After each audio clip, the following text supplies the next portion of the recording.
In early January 2026, a dramatic escalation transformed the long-standing tensions between the United States and Venezuela into an international crisis. On January 3rd, the United States launched a major military operation against the Bolivarian Republic of Venezuela, codenamed Operation Absolute Resolve. U.S. forces conducted airstrikes across the country, striking multiple locations including military facilities in the capital city of Caracas. The primary objective was to capture Venezuelan President Nicolas Maduro and his wife, Cilia Flores.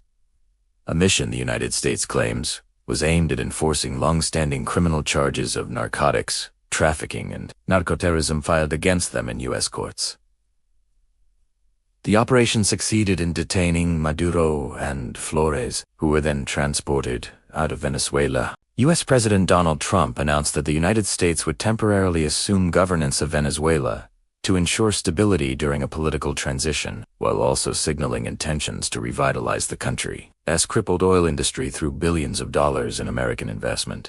The administration described the move as necessary to combat corruption, criminal networks, and the regime's alleged involvement in international drug trafficking. In response, the Venezuelan government condemned the U.S. actions as outright military aggression, declaring a national state of emergency and accusing the United States of violating international law and Venezuelan sovereignty. Protests and political mobilization surged within Venezuela as citizens grappled with the shock of foreign intervention and the sudden removal of their president. Regionally, neighboring countries reacted with concern. Colombia deployed troops along its border amid fears of spillover conflict, and international organizations have called for dialogue to diffuse tensions. Meanwhile, Venezuelan opposition leaders welcomed Maduro's capture, calling it a historic moment that could pave the way for democratic reforms and the restoration of basic services.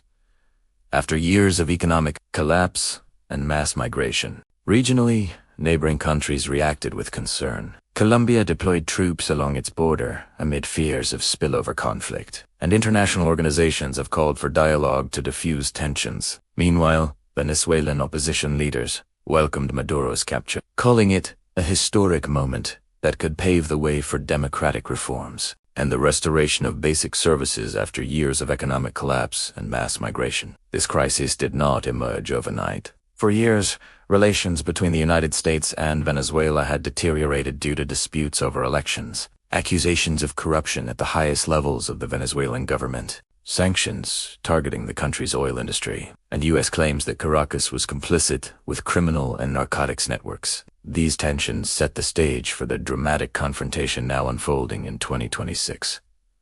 As the world watches, the consequences of this intervention remain uncertain. Key questions loom.